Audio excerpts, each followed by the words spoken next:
Caroline Ivana. President Bush delivered a short, straight-to-the-point message to the Chinese government. Give back the crew of a downed American spy plane now. Bush warned China that it risks damaging relations with the United States unless it acts quickly. 24 servicemen and women are in Chinese custody after the Navy plane made an emergency landing this past weekend. An unexpected visit by a nuclear submarine is causing waves in Japan. The USS Chicago entered a Japanese port without advance notice Monday. The sub left after 20 minutes. It was the first ever violation of a 1964 agreement to give Japan at least 24 hours warning so it can check radioactivity levels. The Navy says it was an administrative error. Meanwhile, Japan's Navy has rescued an American fighter pilot. The F-16 pilot was on a training mission off the coast of northern Japan when he had to bail out. Rescuers spotted him floating on a life raft, and a Japanese helicopter picked him up. In Detroit, a federal judge has refused to delay the effect of his order in an affirmative action dispute. He ruled against any further use of race as a factor in admissions to the University of Michigan Law School. The policy struck down had been in place since 1992. New non-racial criteria must now be applied immediately. Special Report is next.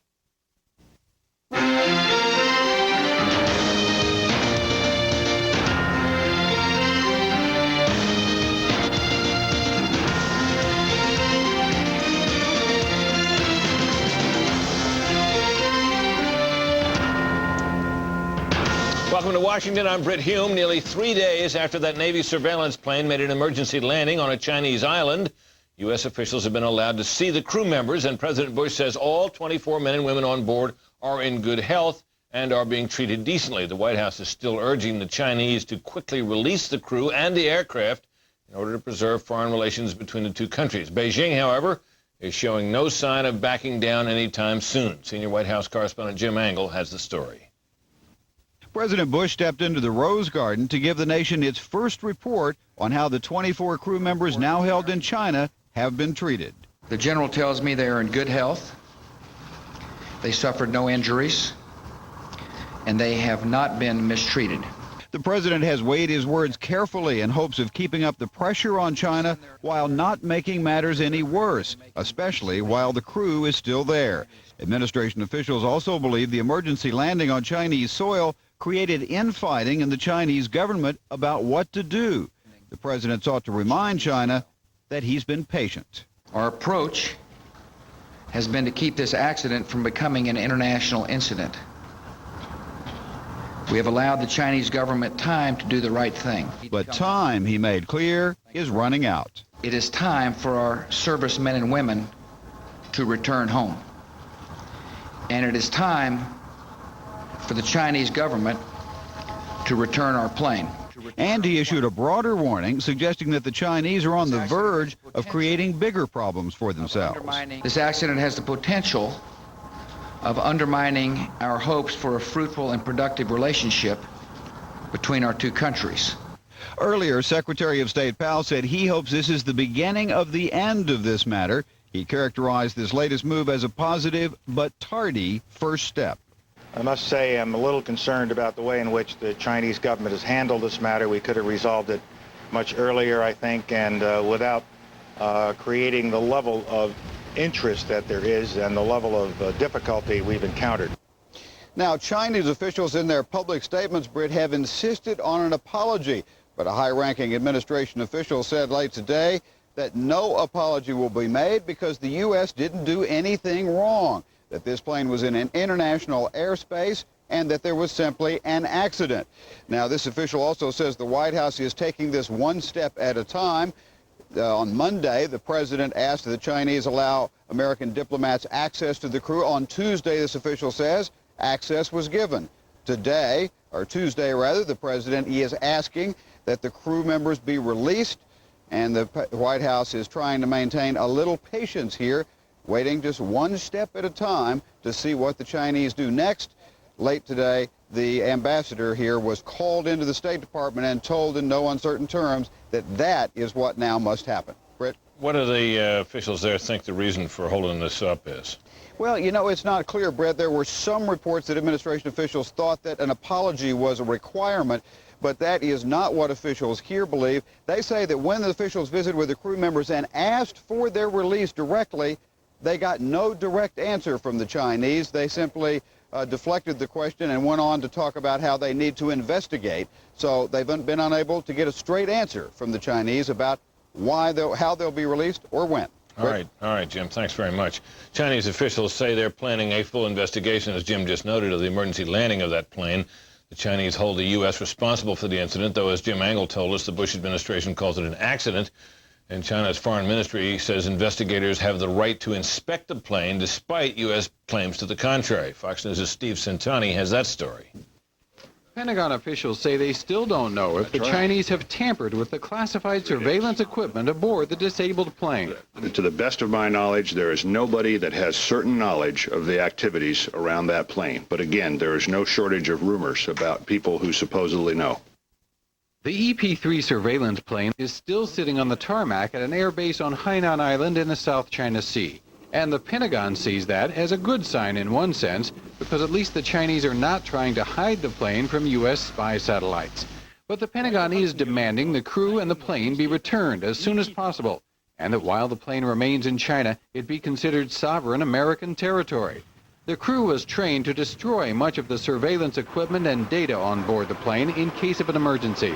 But they only had a short time between the collision and the landing, about 20 minutes. Again, it's one of those things we're going to want to discuss with our air crew because we don't know, as we've discussed before, we don't know how much of an emergency destruction procedure they may have carried out in the time that they had. The Pentagon points out the EP-3 was not spying because this was no secret mission, just a routine surveillance flight in international airspace.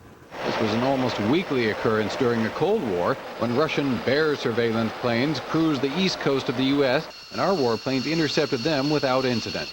At Whidbey Island, Washington, where the EP-3 is based, the families of the crew are watching and waiting. The spouses that I spoke to were, of course, frightened.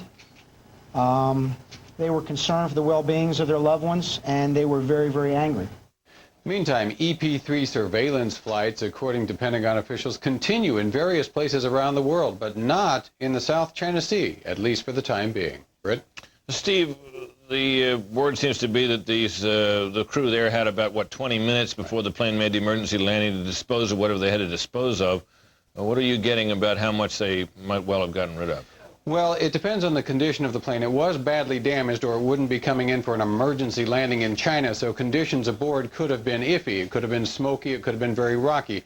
But former pilots tell us they would have had time in 20 minutes to at least wipe out a lot of the hard drives and a lot of the electronic data. Whether or not they got around to actually taking an axe to a lot of the hardware, we don't know. It would have depended on the conditions. Had they completed their total destruct list, there would still be things on the plane that would be useful to the Chinese, so they would never be able to wipe out everything.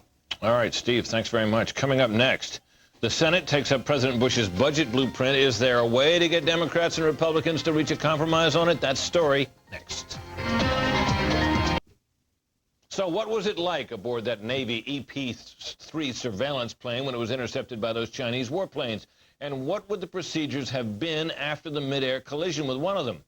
How much time did the crew have to dispose of sensitive information and equipment before the plane landed and was boarded by Chinese soldiers? For answers, we turn to a man who holds numerous decorations for his 20-year military career when he flew 300 missions, including many over Vietnam, as a fighter pilot. He was once shot down there and later went on to intercept the very kind of eavesdropping aircraft involved in the current episode in China. He is Republican Congressman Randy Duke Cunningham of California, now in his 6th term in the House, and a member of the Intelligence Committee. Welcome, sir. Nice to have you. Thank you, Brett. But I know you've been on the interception side of this equation, but what would it have been like? What would have the scene been like in that EP-3, as best as you can tell, or after it got bumped by this Chinese Well, the warplane? pilots had been briefed. The F-8 pilots out of a particular base had been hot dogging over the last 6 months. Matter of fact, Admiral Blair had sent a protest to China. They have had very close passes up to 20 feet at very high speed. You can't do that continually. A fighter has got to control and maneuver to avoid a smaller or a larger non-maneuvering airplane. So the plane is hit.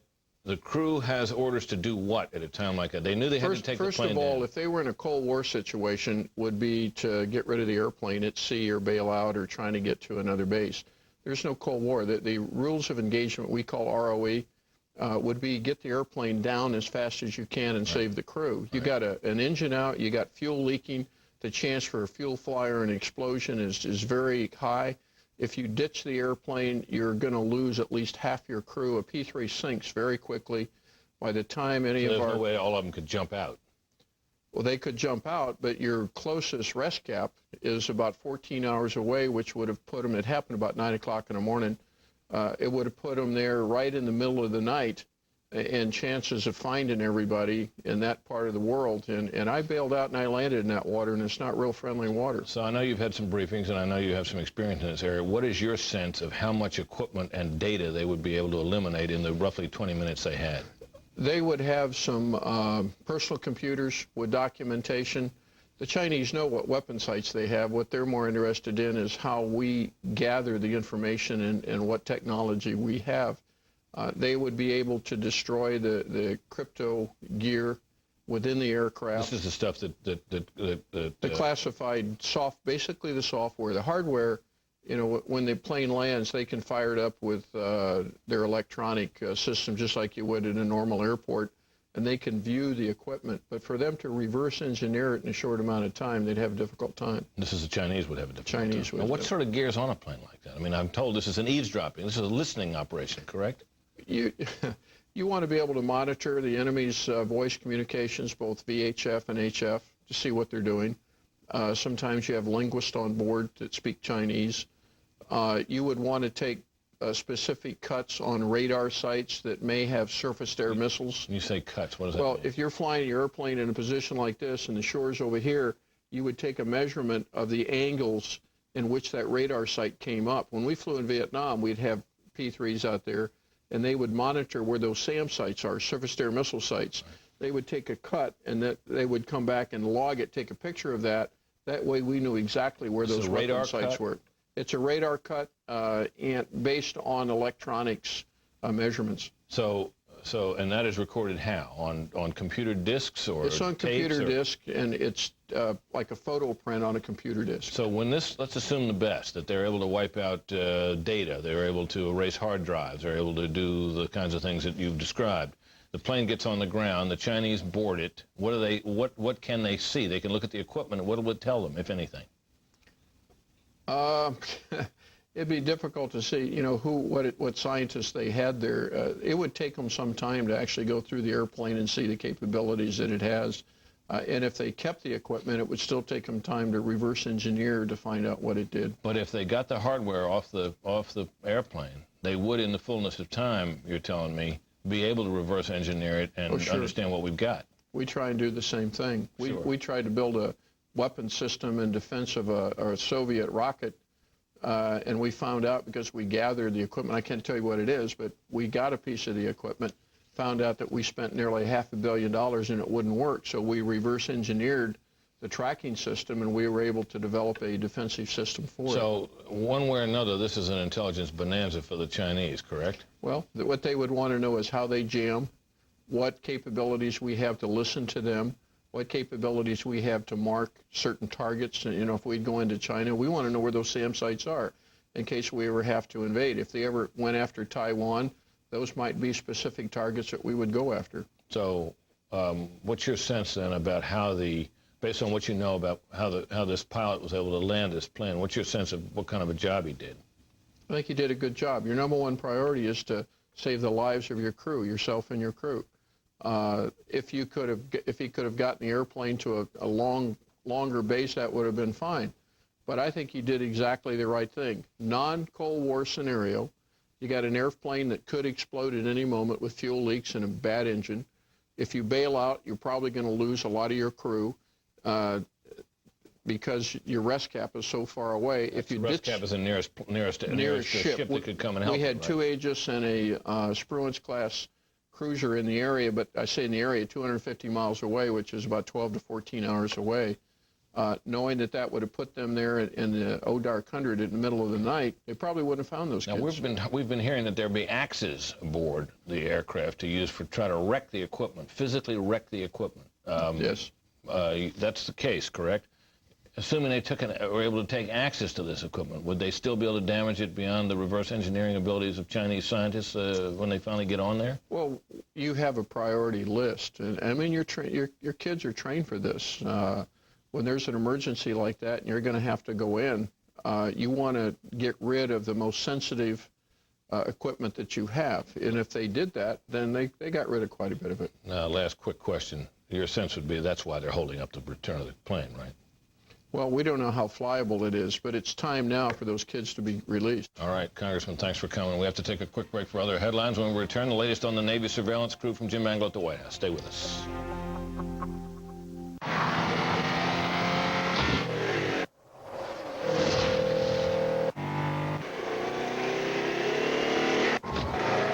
With full-time all-wheel drive, the new Subaru WRX stays glued to the road.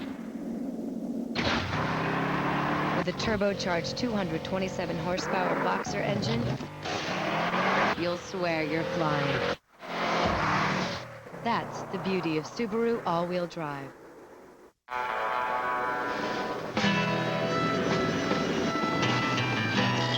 Holy moly! What's in the truck? It's kind of hard to explain. Open it up. Delphi may be new to some people, but we've been around, developing advanced technologies that use electronics to replace mechanical systems and creating new energy solutions for the vehicles of tomorrow. Delphi Automotive Systems, driving tomorrow's technology. Other airline credit cards give you 1 mile for every dollar you spend.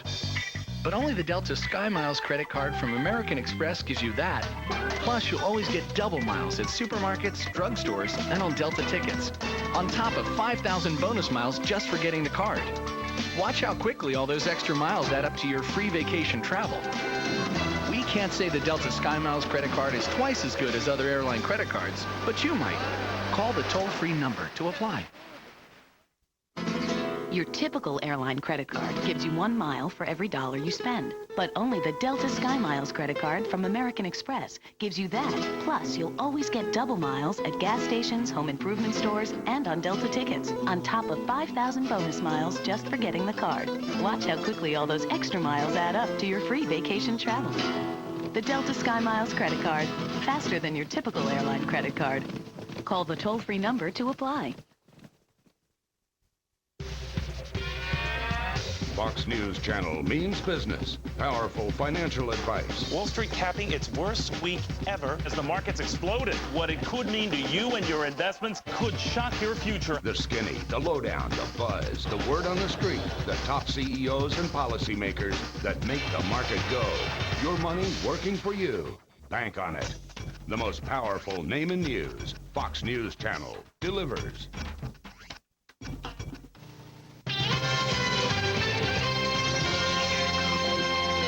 Everyone, I'm Carol Iavana. There has been still another recount of the Florida presidential vote, and it seems Bush has won again. Orlando Salinas has the figures.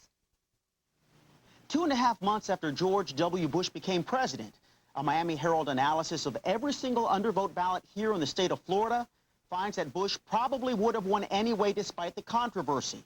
The Miami Herald and its parent company, Knight Ridder, along with USA Today, hired the national accounting firm of BDO Seidman.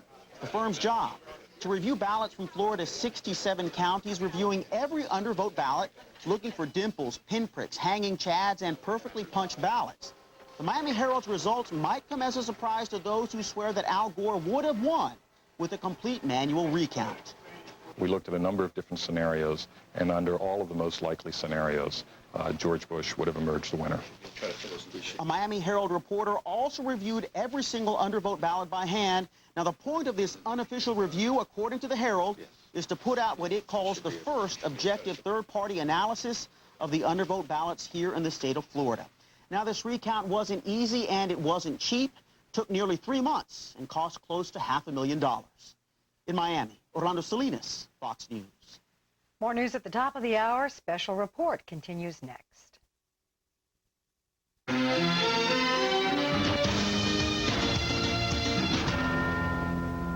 Further details continue to emerge about that U.S. crew on the ground with that surveillance plane in China. And for more of that, let's turn to Jim Angle, our senior White House correspondent, with whatever he has. Jim?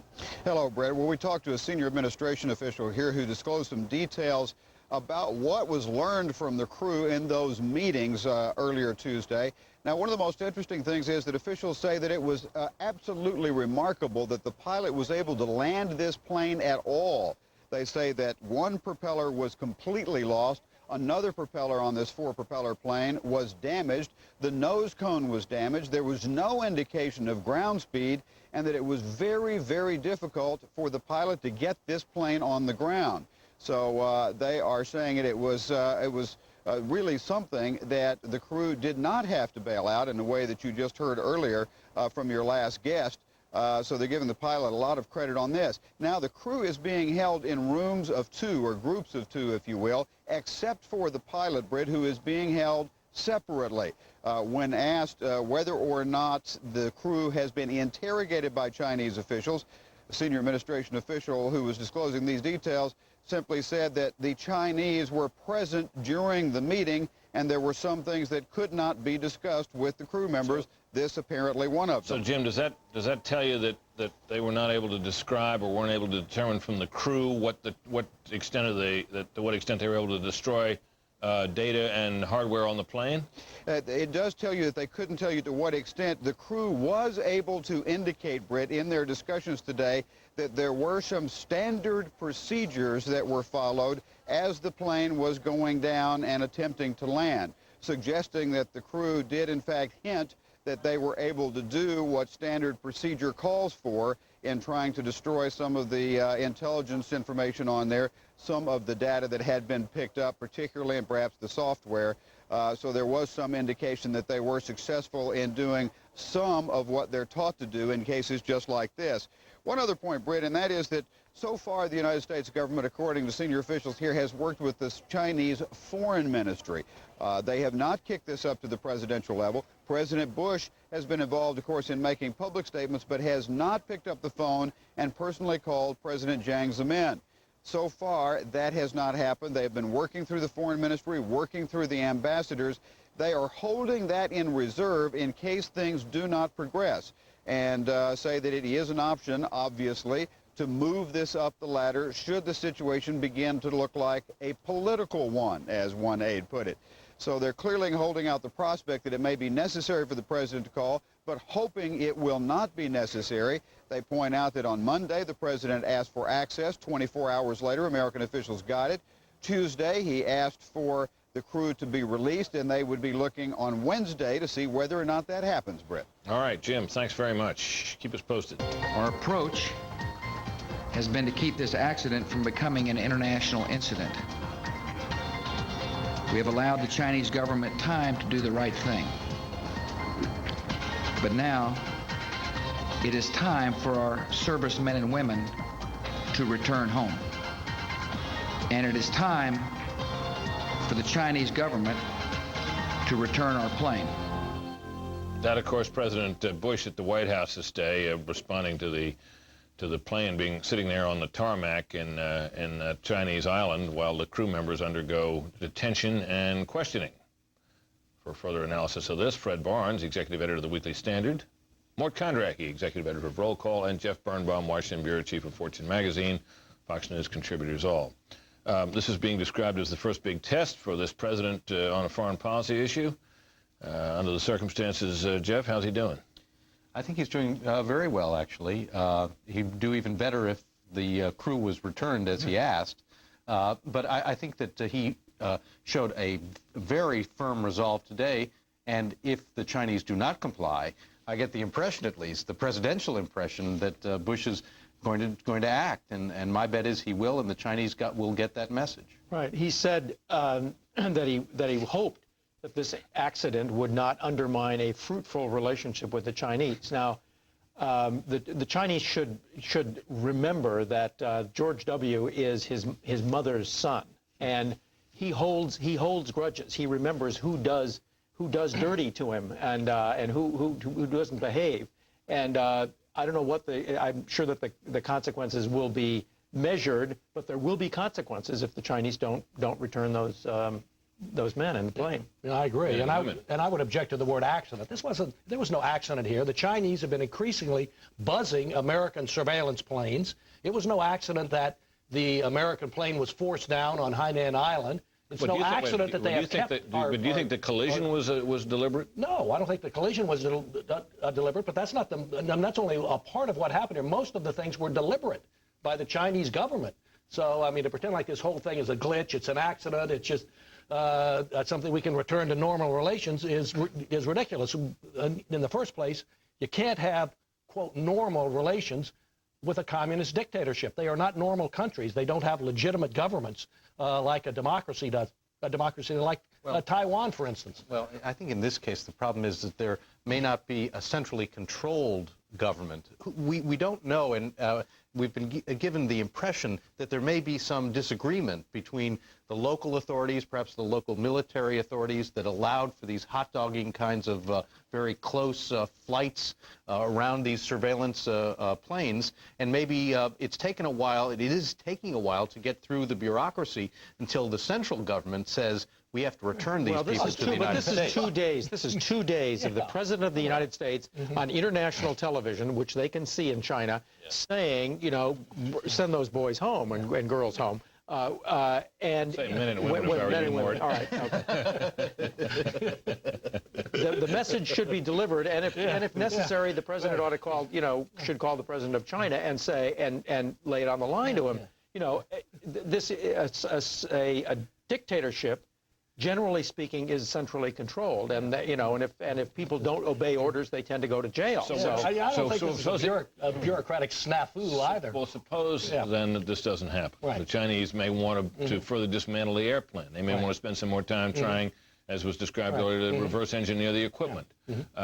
What's the next option available to the president? I think the first option would be to bring the American ambassador home and expel the Chinese ambassador from the United States. That's the first step. It's not violent. You can do that. Then you can move beyond that. You can eliminate the military cooperation agreements that are going on and the military arrangements, exchanges, going to each other's training and so on. What about trade? And then you can take trade. Well, trade. I mean, PNTR was voted last year. Permanent normal trade status was accorded to China on the condition that they got into the WTO, World Trade Organization. They have not gotten into the World Trade Organization. Therefore, normal trade status has to be voted again by Congress this year. Now, normally speaking, the Bush administration would be most in favor of that because they believe in free trade as a principle. But you can delay it. You could raise questions about it. You could put the pressure on. Last question on this subject, though: how much would the Chinese care about that? I think they'd care quite a bit. I think they care billions and billions of dollars worth. Because they run an enormous, they run an enormous trade surplus with us, and that really is the heart of the matter. Now, Craig Quigley, the briefer at the Pentagon, suggested today that we in the media, who at least in terms of news outlets, have been unanimously referring to this as a spy plane, were being inaccurate. And if you look at the definition, and I think we have a little bit of it that we can show from Webster of the word spy, you'll see that it means, as a verb, it means to watch secretly, usually for hostile purposes, or a noun meaning there, and then one that spies, and then one who keeps secret watch on a person or thing, a person employed by one nation to secretly convey classified information of strategic importance, and so on. And it mentions trade secrets. That's, of course, industrial and not relevant here. There does seem to be some commonality to the secrecy implied in the word, spy. Yeah. So does the government have a point? Yeah, of course. This is not a spy plane. The U-2 that flew over the Soviet Union back in the late 50s or throughout the 50s, with it at very high altitudes, that was over Soviet territory. That plane was spying. This plane was flying over international waters on the fringes of China, and the Chinese knew about it. That's why their fighter planes were up there all the time. It was no secret. It's a surveillance plane. Right. Yeah. Surveillance, but what it's doing is taking information that the Chinese don't necessarily want us to have. So it may not be secret, but they also might object to the surveillance. So if there's some word between surveillance and spy, maybe that's what we should get. Well, remember, this is the news media. This is a word that's appearing on screens. It's 3 letters. It's dramatic. It's punchy. Yeah, it's wrong. Yeah, well, it may be. I'm thinking maybe Navy plane would be. Navy That's only one do. more character. I got it. All right, we got more to talk about here. We're going to take a brief break. Be right back.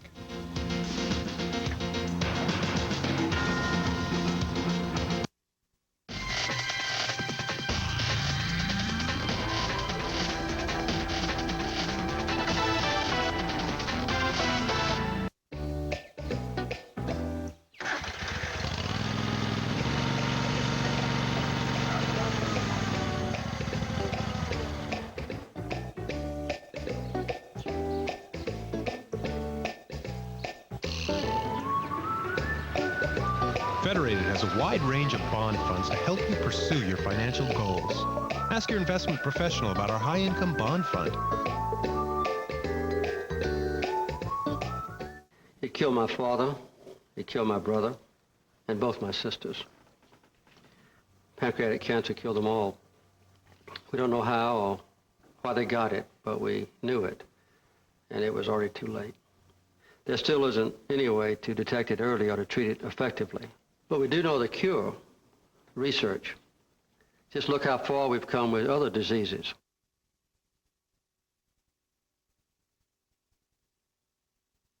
Five years ago, 2 eager CEOs started their own companies. One encouraged his employees to read the Wall Street Journal to stay ahead of the competition.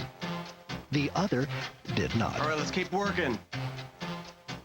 Come on, Bill. 24. Let's join them for their 5-year anniversaries and see what happened. You guys are incredible. These past 5 years have been amazing. Thanks for enduring the pay cuts and the loss of benefits. But we've been even more successful than I could have hoped. To 5 more years of this. Imagine what the Journal could do for you. It's now easier to get the Journal to help you. Get 8 weeks of the Wall Street Journal for just 37 cents a day. That's 50% off the regular rate. Call 800-714-3555. That's 800-714-3555. The Wall Street Journal. Adventures in Capitalism.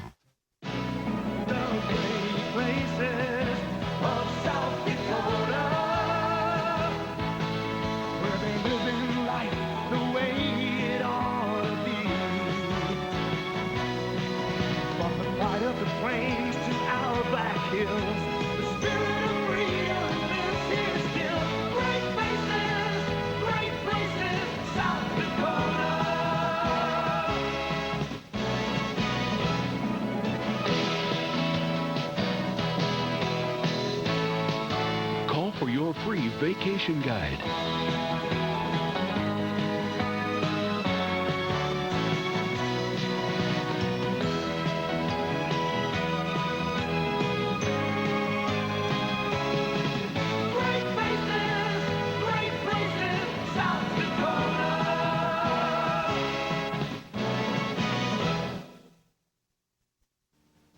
I think what we have to do now is ask the Chinese to move as quickly as possible, and we are asking them to move as quickly as possible to release our crew members, release our airplane, and let's get back to other matters and put this behind us. That, of course, Secretary of State Colin Powell. There has been the sense, gentlemen, in some of the comments made by the officials of the U.S. government, though not the president, that there's an eagerness to kind of get this minor matter taken care of so we can get on to our broader agenda in our domestic in our bilateral relationship, as I always call it, with China. Fred, is this the kind of incident, if they do go ahead and return the plane and the crew in a relatively timely way, that can be put aside, forgotten? No, I don't think so. And besides, I think it needs to be seen in the correct context. And the context is that the Chinese want to be the dominant power in East Asia and in the Pacific. Right now, there's a country called the United States that is the dominant power there. It is not good for the Chinese or any of the Asian countries out there if China's dominant. They are a communist dictatorship, after all. But just see all the things they're doing. Going after intimidating and arresting visiting scholars, including American citizens, Falun Gong, a group that they're persecuting, religious sect they're persecuting, Taiwan, they're leaning on shooting rockets nearby, building up their rockets across the straits, and so on, and trying to buzzing these American surveillance planes and so on, just on and on and on. This is not just a glitch, an accident. This is a challenge to the United States, its principles, and its power in the Pacific. Well, look, there's a big question as to whether over the next 10, 15, 20 years, China will be a normal member of the world community or a strategic adversary of the United States. What you don't, and we have interests that could lead in the direction of strategic adversity. For example, we want to see that Taiwan is defended. We may decide that they deserve Aegis cruisers, for example, which would make China destroyers. I'm sorry, very unhappy. But that may be in our national interest to do. Now, what the Clinton administration, the Bush administration before that, and we'll see how this administration wants to play it, was to try to ease this communist dictatorship into membership in the community of nations and not be a strategic adversary. But it's up to them in part, how they behave in this incident, has implications for the long run. I think the Bush administration has made the calculation that it would be far better if this incident remained minor. That is, that it would get in the way of the much bigger picture, which is mostly trade with the biggest country on Earth, with the largest number of consumers on Earth. But do they want that because for our national prosperity, Jeff, or does the administration seem to want that because they believe that kind of trade will ultimately undermine that closed system of theirs and force it open? Both, I think. I think that propelled by a very strong business lobby that definitely wants to open China, a gigantic market and a growing market, to U.S. products, and also by putting capitalism into China, which has been infiltrating there, we hope to democratize the place and open freer markets. That is the bigger picture. Yeah, well, that is the bigger picture. But the bigger picture is also China has been going in the other direction. There may be some capitalism. It is a Leninist country. I think there is more intimidation of scholars and everything. It's a mixed picture, it is a less. Fred. No, it is a mixed. But overall, it is less capitalistic and free than it was 5 or 10 years ago. The Chinese have gotten worse. They're not responding in the way that businessmen who... and these businessmen, they would just assume they'd give up Taiwan. They don't care that it's a democratic country. You shouldn't listen to them. Well, the bet that most moderates look at this is that at some point there's going to be a crisis, a moment of truth for the Chinese. Now, they had one moment of truth with Tiananmen Square. They went in the wrong direction. There will be another moment of truth, and we'd like the good guys to win. The last word goes to Mort Kondracki. That's all the time we have for the panel. Stay tuned for a look at why English as a second language is political. Right back. Good point, which is why you don't want to tease the bad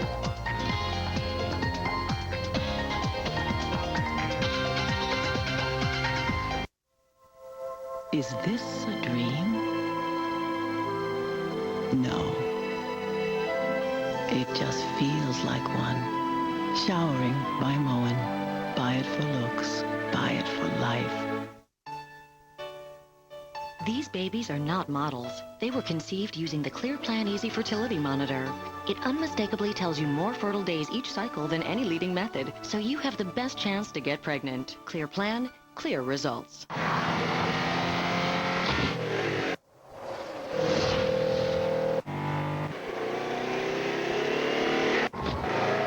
With full-time all-wheel drive, the new Subaru WRX stays glued to the road.